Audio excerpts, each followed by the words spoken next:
of origin for the duration of the contract to cover cases of death by natural causes, accidents, emerging communicable diseases, and war risk emergencies. Next would be active collaboration between CSOs and national local government units on the creation of migrant workers services desk. Mechanism to ensure the integrity of the medical examinations conducted in the country of origin. For example, we should have like accredited list of medical practitioners, and not only having a list but also auditing of the medical professionals from time to time.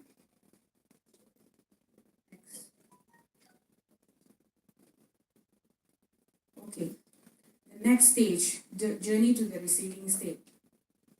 I have one more. The last point on the first stage would be required pre-recruitment orientation for employers in the country of destination before hiring migrant workers. This group felt that is very important, especially for first-time employers who are planning to employ migrant workers, because we find sometimes that even the employers do not know the laws in their own countries. So I think orientation for employers are equally important. Journey to the receiving state. Governments and recruitment agencies to provide assistance at the airport, points of exit and entry for migrant workers in the country of destination and country of origin. Examples could be courtesy lanes, exemptions, verification of travel documents, and appropriate visas, and whatever other relevant information is required. Countries of destinations to provide guarantors to ensure the return of the migrant workers to the country of origins. This one specifically applies to those migrant workers, soon to be migrant workers who actually travel on tourist visas and intend to work in that country of destination. So by virtue of providing guarantors in the country of destination, I think the migration in that perspective can be controlled. The next stage would be post-arrival. Enhanced gender-sensitive, country-specific, occupation-specific, post-arrival orientation for the workers in the country of destination. Forging of bilateral labor agreements with countries of destination, which includes provisions on ensuring that workers will have access to means of communication with their families and government officers, and mandating recruitment officers to submit monitoring reports on the condition of their deployed workers, including the use of social media platforms. This one is basically about the bilateral labor agreements. Of course, we have many types of them, but having a very strong bilateral labor agreement would be really encouraged, and it would be of benefit to both the country of origin as well as the country of destination. Maintaining regular communications with workers on site through the hosting of events, activities, skilling, reskilling activities, organizing and coordinating migrant workers associations. Ensuring that workers who were certified medically fit to work and contracted diseases, and when the worker contracts diseases while employed in the country of destination, the worker should be allowed to seek treatment in the country of destination, and this should be agreed much earlier. And the final stage would have the following points. Orientation seminars for workers to prepare their reintegration in the country of origin. Creation of concrete reintegration programs for various types of workers by the country of origin. Establishment of help desks at the airport and points of entry. That's all. Thank you.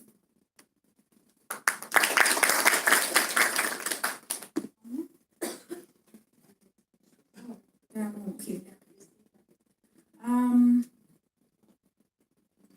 Forging of bilateral agreements with country of origins and country of destinations on portability of social security arrangements. Agreements including arrangements for the remittance of the worker's salary to the country of destination.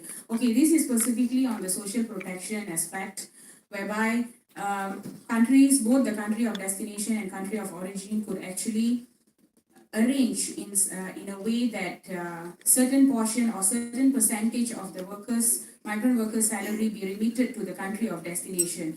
The advantage of this is that the worker will be less assured that there is some kind of protection for him when he returns to his country of origin.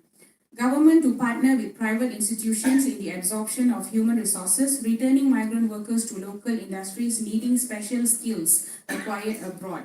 So it includes signaling of industry demands and the registry of qualified workers, more of recognition of skills by both the countries involved. Thank you.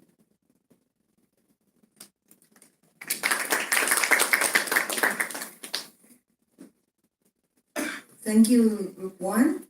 Are there any reaction or clarification on the floor as to the presentation of Group 1? No comments, no questions. So another round of applause for Group 1. Shall we now have our rapporteur for Group 2, please?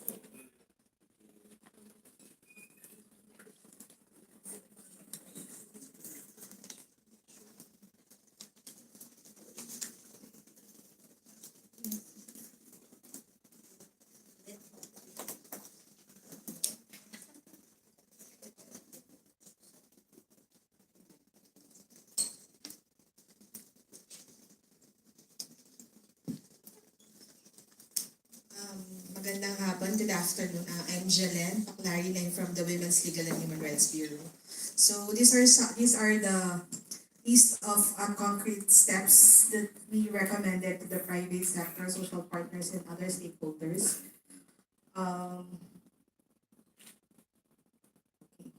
So for pre-departure, we are recommending to conduct orientation training and sharing of information in order for the migrant workers to better understand the labor market, in order for the private sector rather, to better understand the labor markets and policies in the receiving countries. So most of our recommendations are mostly focused with the private sectors, no? And some are in general other stakeholders. We for pre-departure stage, we also are recommending to have a better sharing of accountabilities between stakeholders in both receiving and sending countries, particularly on issues relating to violence committed against domestic workers or women migrant workers. It's also being recommended to develop a model agreement between receiving and sending private companies with minimum standards of protection for migrant workers. So such as contribution of employers to social protection of workers to also be included in the agreement. Because sometimes social protection for workers are not included or sometimes not are overseen by most private sectors or employers. Number 4 is to develop a model of tripartite agreement between workers, recruitment agency, and employers. And we're hoping that this model tripartite agreement will be a binding in both sending and receiving countries, because sometimes there are agreements that seem to be substituted when it comes to when the migrant workers have already in the receiving countries. So for the journey to the receiving state, it's also being recommended to have an information or a hotline number, a crisis number across ASEAN member states. Because based on experiences of most migrant workers, when they call assigned government agencies assigned numbers, it's either it keeps on ringing or no one's answering. So we are hoping that maybe this is something that at the regional level that ASEAN can take on, and they can facilitate the referral to the concerned government agencies or other agencies or other concerned stakeholders. Second, employers in collaboration with civil society and government must ensure timely immigration clearance of workers, including providing liaison assistance at the airport. I think there's a caveat here that the liaison assistance must be working hand in hand with government and other CSOs, because sometimes this has been used the liaison assistance has been also used against the migrant worker herself or himself. Employers must also ensure most direct route to the destination countries. For the next section, the post-arrival and life abroad, employers to provide assistance to workers in opening a bank account. It has been, what we are actually proposing for this section is for a framework of financial inclusion by starting in a collaborative effort, or rather for employers to facilitate assistance, because sometimes the bank account it's either withheld by the employers, or sometimes the migrant worker cannot even open a bank account. So we're hoping employers can facilitate the opening of bank accounts in the receiving country. We also wanted for banks to encourage or remove policy on maintenance of minimum balance. So for example, in the Philippines, usually the amount of maintaining balance is about close to $3 to $4, $2. And we are hoping that this can be addressed by having a dialogue with ASEAN Bank with the Bankers Association inside ASEAN, because as of now I'm not sure if there's already an ASEAN Bankers Association. Number 3, ensure financial inclusion of migrant workers. There are varying experiences wherein migrant workers are not financially included. And we're hoping that in this aspect, there will be collaborative efforts in terms of promoting the financial inclusion of migrant workers. Number 4, ensure social protection of migrant workers in terms of in retirement, including medical insurance and other forms of insurances and unemployment insurance of migrant workers. Number 4, social compliance and human rights audit on matters including gender to be included in the annual reporting of the companies.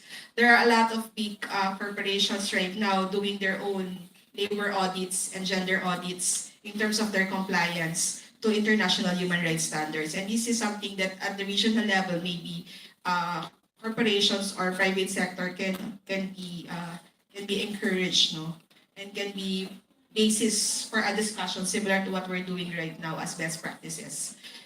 And then part of it maybe will also be a regular human rights training to employers, because usually we do regular human rights training for migrant workers. So we also wanted a perspective and an understanding on the part of the employers or the private sector, an understanding of the human rights aspect of the rights of migrant workers. In relation to the return and reintegration to sending state, we wanted to have a review and consider the common solidary liability in contract model of the Philippines to be replicated to ASEAN member states. The common solidary liability, it means basically that those who are part of this contract are equally liable if there is a violation or a breach of contract in relation to the contract side with the migrant workers, the private sector, the recruitment agency. So they are all equally solidarily liable. And I think this is already being practiced in the Philippines, and maybe other ASEAN countries and other bilateral agreements can also be part of this this discussion or this contract. Second, for recruiters to help reintegrate the workers back into sending country, like reskilling or recertify the skill of the migrant worker in line with the AQRF. Sorry, I'm not sure what is the AQRF. Okay. Now, number 3, study the good practices on private sector fund matching of migrants reintegration framework. So I think there's a Tres per Uno from Mexico for remittance investment. So it's basically if you invest $50, so there's a matching of the set amount by the company or by the private sector, or rather by the government. Government. And lastly, collaborate with Chamber of Commerce in re-employment of returning migrant workers. So There's also a note to review the 2004 Covenant on Ethical Conduct and maybe potentially expand it because according to our discussion, there's this Covenant on Ethical Conduct, which I think there are about 4 countries from ASEAN who participated in this covenant, and maybe the other remaining 6 countries of ASEAN can look at it in terms of how this covenant can be replicated at the regional level. So if my other group mates would want to add something that I missed, please feel free to do so.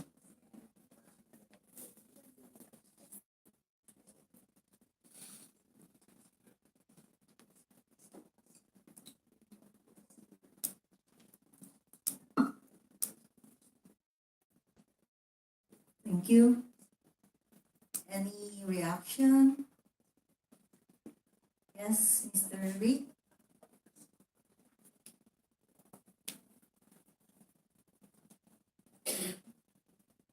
Just on the reintegration of migrant workers to the sending country, I think it will be useful to study or think about how to take inventory of the skills learning that they have acquired from working abroad. Certifying these skills in accordance with the prior learning principle, and of course in reference to the ASEAN qualification reference framework. And if there are interim interventions needed to upskill or retool, this must be established so that all steps to making them employable again upon reintegration are undertaken. No? The other thing is, of course, the labor market information system. Many migrant returnees are not very happy about. One thing is that they are not knowing it, are not accessing it, or they are saying it's not updated. No? There are many efforts. Some of them have to begin while the migrant workers are still abroad. And when they come home, they seek services to know the employment prospects, making clear qualification requirements, certification requirements, and where the jobs are.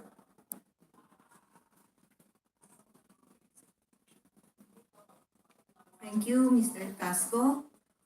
Those are 2 additional recommendations. One is the skill certification, and the other is the labor market information on employment prospects. Any other comment or suggestion? Sir?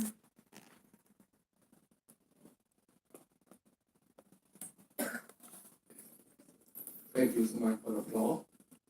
Yeah, I would like to first of all thank the rapporteur of the group number 2 for presenting the very useful result.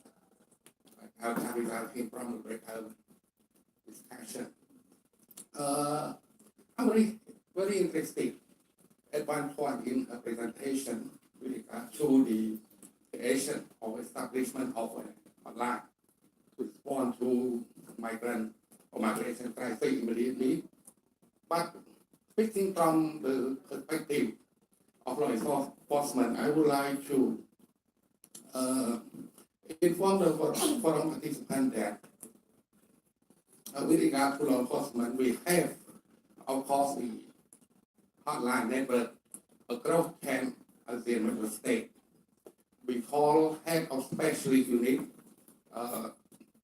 process hotline, or in abbreviation we call AAU passport. The AAU passport contains contact details of at least 4 to 5 focal points from the anti-specialist counter-trafficking unit from each of the member states. So when we encounter any problem, for example, trafficking in person cases, relating from Cambodia to another country, we just pick up a phone call and we refer heavily to the AAU passport. And also, we have another focal point at the higher level, it's so PC focal point. For me, I'm the role of AAU focal point and some PC focal point as well. If we face contact with the AAU focal point, I think we can, of course, refer to the some focal point, and I would highly appreciate if the slum establish also the special hotline to tackle the problem of migrant workers. Thank you. That's on the hotline. Your recommendation, sir, is that IPSLOM can also consider having same kind of hotline facility within the ASEAN. Thank you very much. We have one more. I just thinking of, I'm not sure that if we need to have the documentation so that we have to have the mutual understanding about the wages, the condition of work and code of conduct in the company so that the migrant worker can follow the rule and maybe they can be introduced to the migrant worker group so that they can have the someone to talk with, something like that. Migrant worker. So like a support group that can make their stay or entry into the country of destination. Or So that they can feel comfortable when they stay abroad, when they stay in the new apartment or in the new job, they can have some supporting group or some the same migrant worker to work to talk with. like the formation and engaging the community. Yes. So we now proceed with the presentation of Group 3. Can we request the rapporteur of Group 3, Mr. Julius?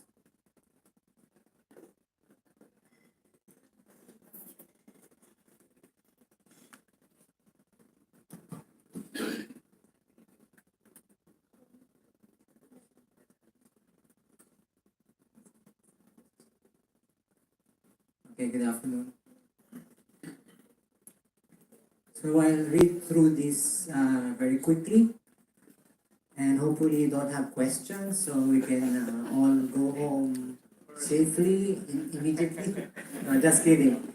Okay, so the questions that were given to Group 3 were, how can cooperation and existing social dialogue mechanisms be further enhanced at the regional level regarding safe labor migration? And what examples of good practices can be identified in this area?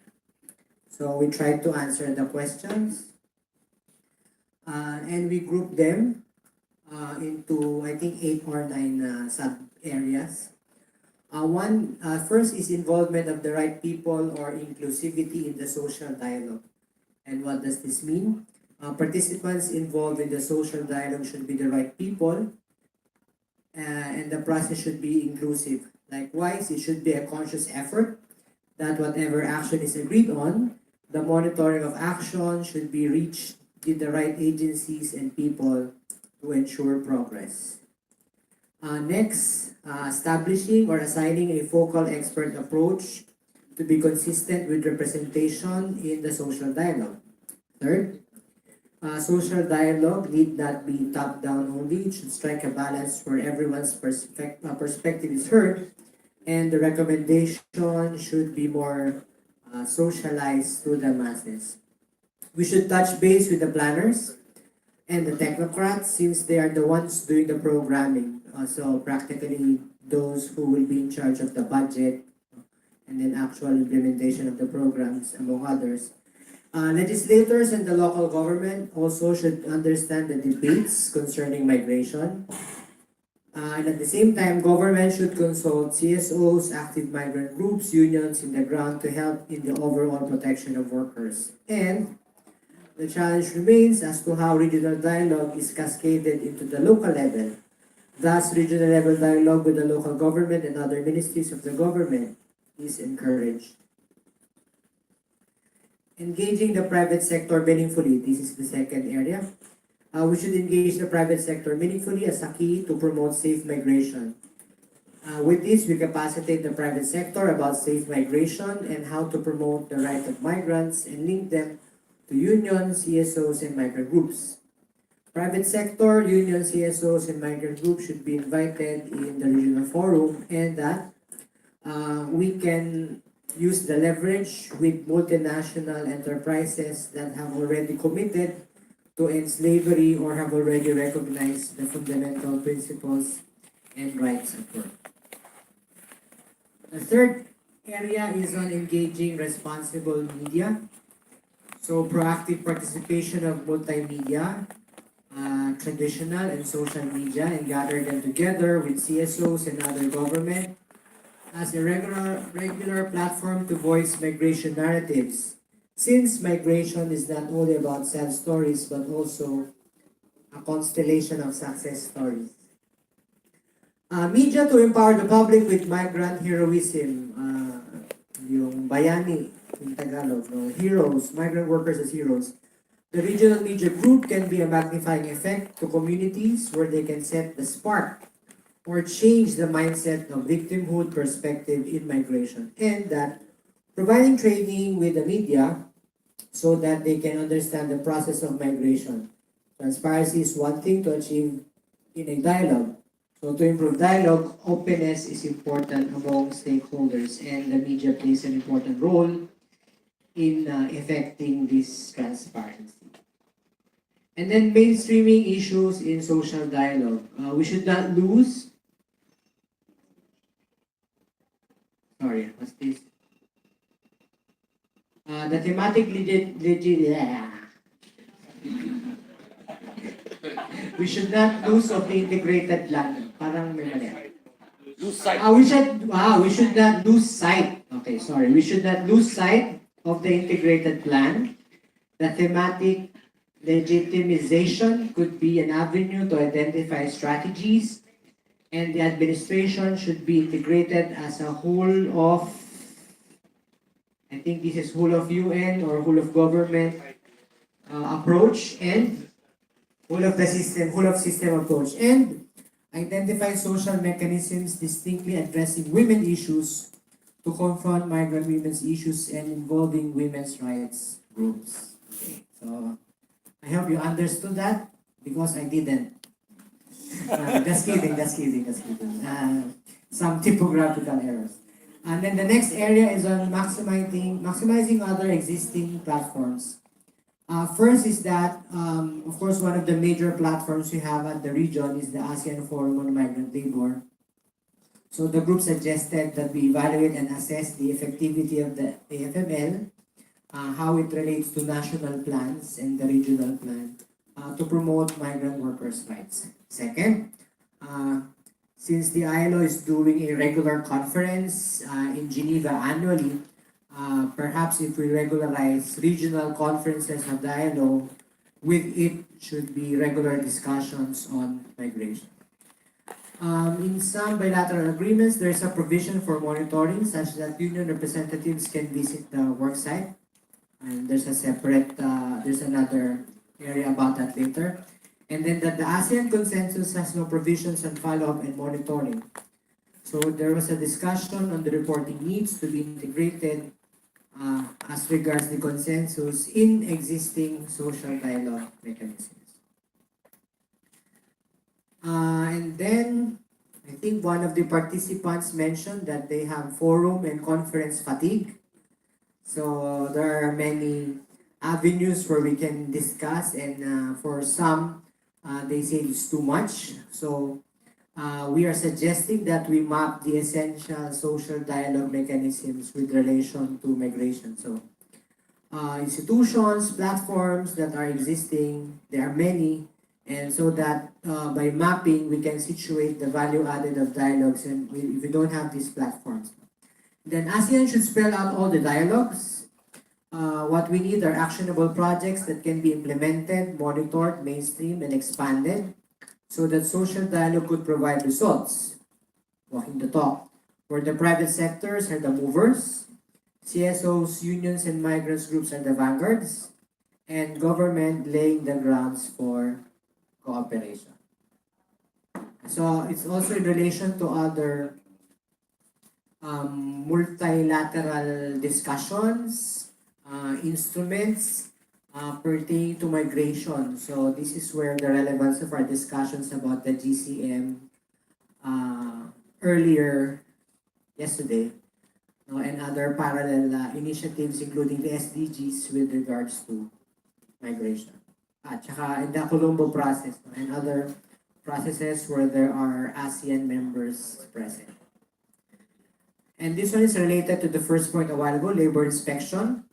Study the possibility of the involvement of workers' representatives in the labor inspection process, which is already a practice in the Philippines. No? And then, as mentioned earlier, involve workers, unions, CSOs in bilateral labor agreement negotiations, and involve them in the implementation, monitoring, and evaluation of the said bilateral labor agreements.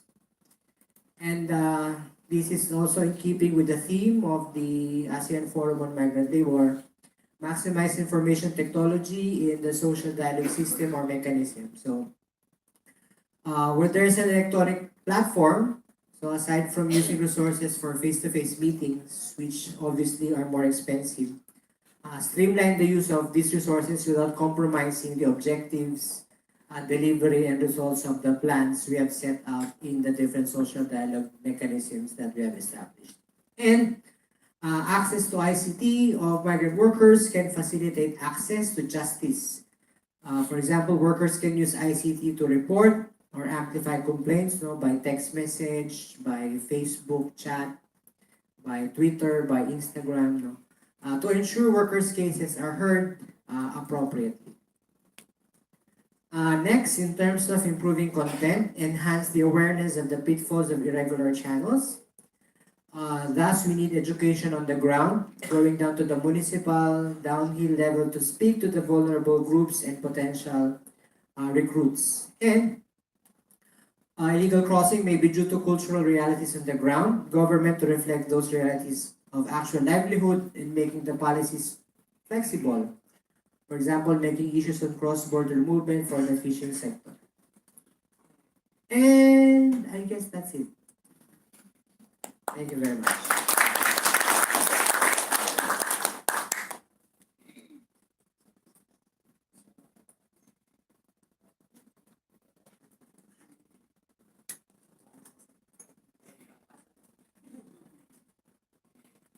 Okay, thank you. Our rapporteur of the third group is asking if you have any questions or reactions.